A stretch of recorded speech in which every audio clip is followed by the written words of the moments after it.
북한 내부 소식통에 따르면 지금 북한이 올해 군사 정찰 위성을 최소 3기 이상 발사하겠다고 다시 한번 주장했다.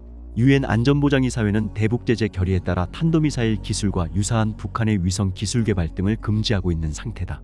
북한 노동당 기관지 노동신문은 박경수 국가항공우주기술총국 부총국장이 지난달 31일 조선중앙통신 기자와 회견을 통해 정찰위성 추가 발사 계획을 재차 공식화했다. 이번 회견은 국가항공우주기술총국 설립 11주년을 맞아 체제 선전 등을 위해 진행된 것으로 보인다. 노동신문에 따르면 박경수 총국장은 우리 당과 정부의 우주개발 정책에 따라 국가항공우주기술총국이 지난 10여 년간 나라의 우주정복 활동을 줄기차게 견인해왔다며 이 기간 인공위성의 다기능화, 고성능화가 실현되고 위성 관제 운용과 관련한 많은 기술적 문제들이 해결된 것을 비롯해 응용기술이 국방건설과 경제건설, 인민생활 향상에 도입됐다고 주장했다. 그는 우주정복 정책의 당면 목표와 전망 목표들을 점령하기 위한 노력의 일환으로 지난해 정찰위성 만리경 1호가 성공적으로 발사됐다며 이를 통해 국가 방위력 강화에서 커다란 진전이 이룩됐으며 올해에도 여러 기의 정찰위성 발사를 예견하고 있다고 했다. 이어 사회주의 강국 건설에서 우주산업의 발전은 대단히 중요한 의의를 가진다며 따라서 우주개발과 그 이용의 필요성은 날이 갈수록 더욱 증대되고 있다. 실용적인 기상관측위성, 지구관측위성, 통신위성 보유 등을 위한 사업을 적극 추진하고 있다고 말했다. 박경수 총국장은 우주산업 발전 등을 위한 인재 육성 필요성도 강조했다. 그는 김일성 종합대학, 김책공업종합대학에 가게한 실용위성 개발을 전문으로 하는 연구소, 연구실들이 창설되고 국가과학원과 여러 대학의 우주 관련 연구단위들이 조직돼 재해성기후에 철저히 대비하고 있다며 나라의 자원을 효과적으로 보호, 이용하며 인민경제의 과학적 발전을 촉진시키기 위한 연구사업이 본격화되고 있다고 했다. 앞서 노동신문은 지난해 12월 김정은이 노동당 전원회의에서 2024년에 세계의 정찰위성을 추가로 쌓아올리는 데 대한 과업을 천명했다고 보도한 바 있다. 현재 북한 만리경 1호와 우리 정찰위성 1호는 약 50km 거리를 주기적으로 스치고 있다. 우주 공간에서 약 50km는 위성 간 상호 촬영은 물론 레이저 공격이나 주파수 간섭 교란 등이 가능한 거리다. 현재 북한의 정찰위성 만리경 1호의 기술 수준은 높지 않지만 북한이 러시아가 보유한 위성 공격용 레이저 무기 기술 등을 이전받아 정찰위성을 추가로 올릴 경우 심각한 안보 위협에 직면할 수 있다는 지적이 나온다. 또한 북한 비밀 우라늄 농축 의심 강선 핵시설 다시 주목하고 있습니다. 북한이 강선 우라늄 농축 시설 일부를 증축한 것으로 보인다고 미국 언론이 보도한 가운데 고농축 우라늄 증산에 나선 것 아니냐는 우려가 나오고 있습니다. 미국 내 북한 전문 매체 NK뉴스의 프리미엄 서비스인 NK프로는 평양에서 9km도 떨어지지 않은 강선에 있는 우라늄 농축시설로 의심되는 건물을 찍은 위성사진을 분석한 결과를 제시했습니다. 본관 뒤쪽에서 약 12m 떨어진 곳에 가로 120m가량인 새로운 벽이 세워졌고 본관 외벽과 새벽 사이에 1000제곱미터 정도의 공간에 파란색 지붕이 설치됐다는 것입니다. NK프로는 이를 두고 원심분리기의 바닥 면적을 늘리는 것과 관련이 있을 수도 있다고 분석했습니다. 매체는 북한이 2013년과 2021년에도 영변 핵시설 내 우라늄 농축 단지의 원심분리기 시설을 비슷한 규모로 확장한 바 있다고 설명했습니다. 나아가 이번 공사가 핵무기 생산을 늘리라고 한 김정은의 지난해 지시 이후 시작됐다고 설명했습니다. 김정은은 지난해 12월 노동당 전원회의에서 핵무기 생산 확대를 2024년 주요 국방목표의 하나로 제시했습니다. 다만 미국의 북한 전문 매체 38로스는 이 증축 시설이 소형 창고 또는 작업장이나 사무실인 것으로 보인다고 보도했습니다. 앞서 2019년 2월 28일 베트남 하노이에서 진행된 2차 미북 정상회담이 결렬된 뒤 도널드 트럼프 당시 미국 대통령은 영변 핵시설 이외의 다른 장소에서도 북한이 핵시설을 가동하고 있다고 밝혔습니다. 미국 일간지 뉴욕타임스는 2018년 7월 워싱턴 소재 과학국제안보연구소를 인용해 이에 대해 강성발전소로 알려졌다고 전했으며 이후 워싱턴 포스트는 2010년부터 운영된 이 발전소의 이름을 강선이라고 정정했습니다.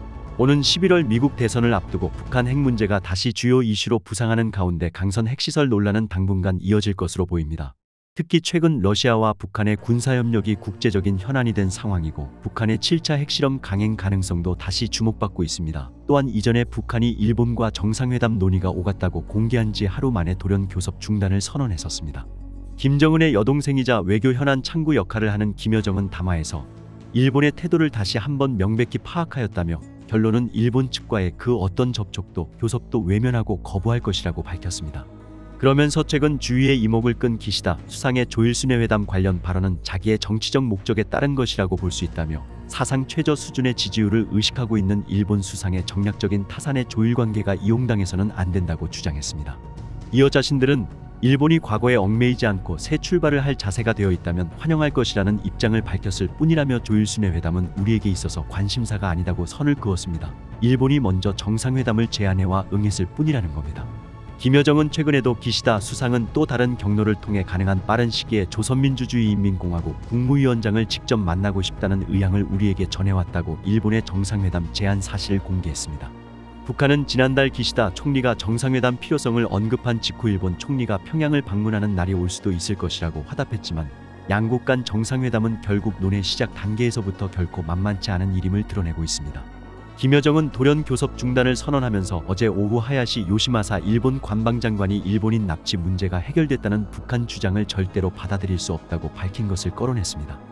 김여정은 일본은 역사를 바꾸고 지역의 평화와 안정을 도모하며 새로운 조일 북일 관계에 첫발을 내디딜 용기가 전혀 없다고 주장했습니다.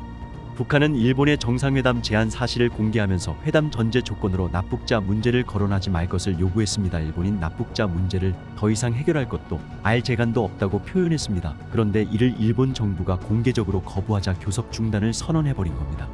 하지만 일본 입장에선 북한이 내건 전제 조건은 수용하기 사실상 불가능합니다. 북한은 일본인 납북자 문제가 이미 끝났다고 주장하지만 일본에겐 반드시 해결해야 하는 핵심 현안입니다. 일본은 과거 자국민 17명 납북돼 귀환자 5명을 제외한 12명이 북한에 아직 있다고 보지만 북한은 일본이 말한 12명 중 8명은 사망했고 나머지 4명은 아예 북한에 오지 않았다고 주장합니다.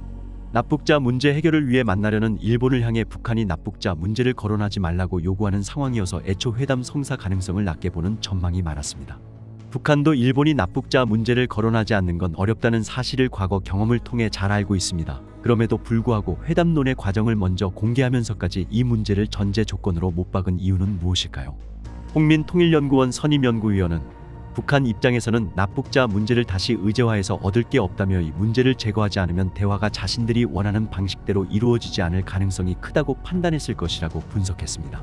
이어 북한이 과거 트럼프 정부와 협상을 할 때 태도와 똑같다며 문턱을 확실하게 세워서 그것을 넘지 않으면 상대와 협상할 의사가 없다라고 아예 전제를 다는 방식이라고 설명했습니다. 원하는 걸 얻지 못할 바에 아예 회담하지 않는 게 낫다는 판단 아래 자신들이 잘하는 벼랑 끝 전술을 펼치고 있다는 겁니다. 새로운 이벤트를 마련해서라도 낮은 지지율을 돌파해야 하는 기시다 정부와 구체적인 결실이 필요한 북한 사이 입장은 차이가 날 수밖에 없습니다. 아울러 북한이 일본과의 정상회담 협상을 통해 한미일 공조의 균열을 내는 효과를 기대했을 수 있습니다.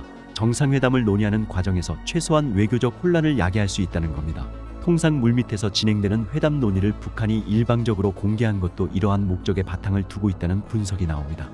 북한의 이딴 일방적 발표에 일본은 일단 외교적으로 다소 망신을 당한 모양새가 됐습니다. 다만 북한이 과거 여러 협상 과정에서 벼랑 끝을 오가는 밀당을 일삼았던 만큼 일본과도 모종의 극적인 반전을 통해 논의를 이어갈 가능성도 배제할 수는 없습니다.